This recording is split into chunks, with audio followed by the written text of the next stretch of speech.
오늘은 기묘한 벌레에 대한 이야기네요. 과한 벌레 때문에 어떤 일이 벌어지는 걸까요? 이야기 바로 시작하겠습니다.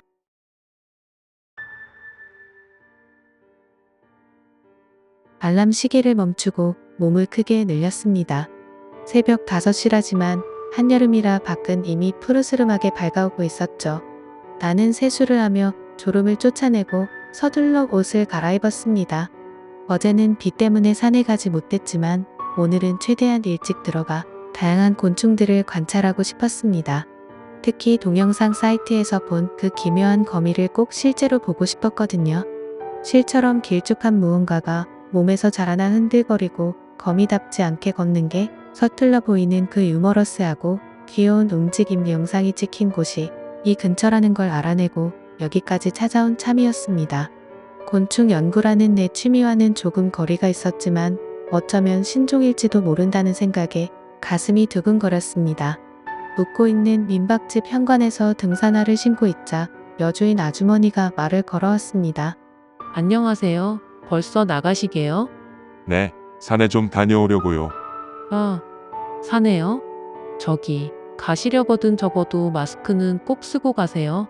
마스크? 왜? 의아한 표정이 얼굴에 드러났는지 아주머니는 당황한 기색이 역력했습니다. 내가 이유를 묻기도 전에 아주머니는 안쪽에서 낮게 포장된 마스크 2개를 가져와 하나를 뜯어 내밀었습니다. 어쩔 수 없이 마스크를 쓰자 아주머니는 혹시 모르니 예비용도 챙기라며 나머지 하나를 내 주머니에 억지로 찔러 넣었습니다. 아침 식사 전까지는 돌아오겠다고 밝게 인사하며 집을 나섰지만 아주머니는 내가 멀어질 때까지 불안한 얼굴로 배웅해 주었습니다.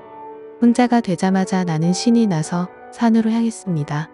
나무 사이를 누비며 벌레를 찾았지만 생각보다 눈에 띄지 않더군요. 조금 지쳐 나무 뿌리에 걸터 앉아 쉬기로 했습니다. 답답한 마음에 마스크를 터 가래로 내리고 심호흡을 몇 번 한 뒤 다시 숲속으로 발을 옮겼습니다. 그때 바스락거리는 소리가 들렸습니다.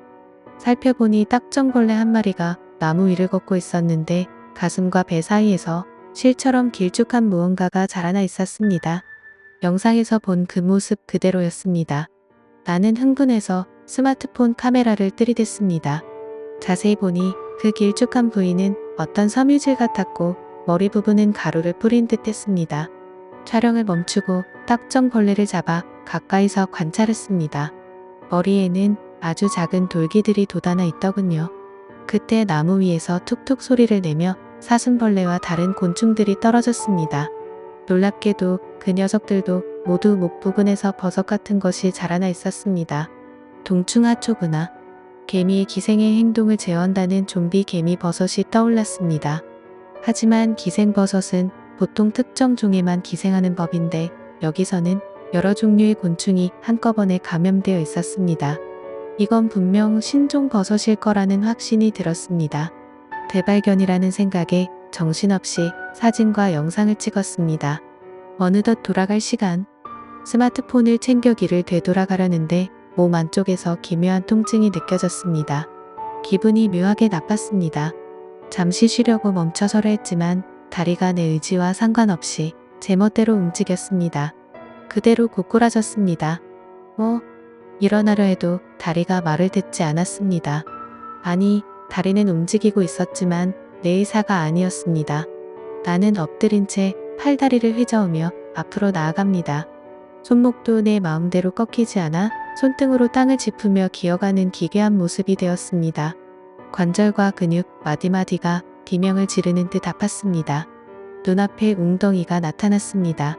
내 몸은 그 앞에서 멈추더니 목을 쭉 빼고 얼굴을 물속에 처박았습니다. 흙탕물을 들이켜기 시작했습니다. 너무나 불쾌하고 더러운 물이었지만 입과 목구멍은 연동 운동을 하며 꾸역꾸역 위장 속으로 물을 흘려보냈습니다. 전신이 아파왔습니다. 그제야 깨달았습니다. 나도 그 버섯에 감염된 것이었습니다. 아주머니가 마스크를 쓰라고 했던 건 포자를 흡입하지 말라는 경고였습니다. 이토록 위험한 것이라면 더 강력하게 말해줬어야지. 인플루엔자나 코로나와는 비교도 안 될 만큼 끔찍한 것이었습니다. 버섯에 조종당하는 내 몸은 물 마시기를 멈추고 다시 기어갔습니다. 예상컨대 이 버섯은 나를 사람들이 사는 곳으로 데려가 포자를 퍼뜨리려 하는 것 같았습니다. 길가에 도착하자 몸은 나무 위로 기어오르기 시작했습니다. 높은 나뭇가지에 매달려 정지한 채 몇 시간이 흘렀습니다. 갑자기 목이 움직이더니 시야에 하얀 트럭 한 대가 들어왔습니다. 안 돼, 오지 마. 여기는 위험해. 내가 보는 것을 버섯도 공유하고 있겠지요. 트럭이 멈추고 방호복을 입은 사람들이 내렸습니다. 그중 한 명이 총 같은 것을 겨누었습니다. 총구가 번쩍이는 것을 마지막으로 나는 의식을 잃었습니다. 다시 눈을 떴을 때는 병원 천장이 보였습니다. 전신이 무거웠지만 다행히 내 의지로 눈꺼풀을 들어 올릴 수 있었습니다. 마치 총에 맞고 구조된 모양이었습니다. 이곳 사람들에게는 익숙한 일일지도 모른다는 생각에 안도감이 들었고 다시 깊은 잠에 빠졌습니다. 다시 깨어났을 때 의사가 차트를 보며 서 있었습니다. 선생님, 저는 어떻게 된 건가요? 깨어났군. 자네 몸에 퍼졌던 균사는 거의 전멸했네. 항생제로 균을 약화시켰지. 식물로 치자면 시들게 만든 셈이야. 거의, 그래. 하지만 아주 조금이라도 남아있다면 조건이 맞을 때 다시 조종당할 가능성을 배제할 수 없네. 그래서 격리 관찰이 필요한 거야. 균사가 온몸을 파고들었던 자리에 구멍이 숭숭 뚫려 있어서 회복도 더딜 거고. 절 실험하고 계신 건가요?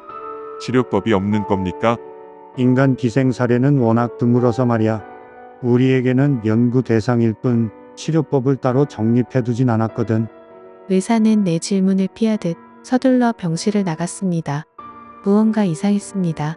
구조되는 과정이 너무 일사불란했고 나를 수용하는 시설도 지나치게 준비된 느낌이었습니다.